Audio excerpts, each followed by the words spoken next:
Hi guys, welcome back to my YouTube channel, Yummybee's Kitchen. Today we'll be making chicken sauce. Yeah, yuppie.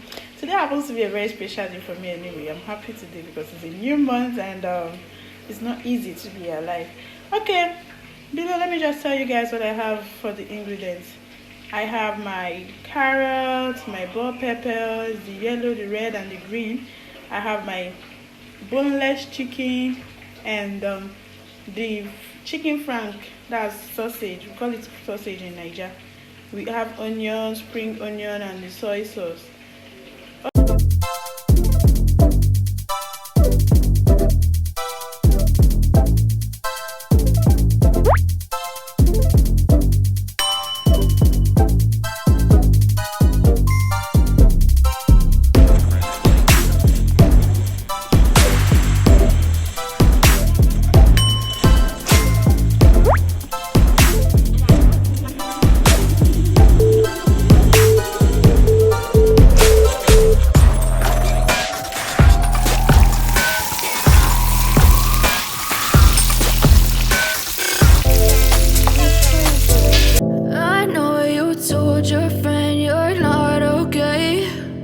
Tell me what's wrong and why you never said you felt that way. And guess you're trying to stay strong and fake.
With this, our chicken sauce is ready to be consumed with our rice.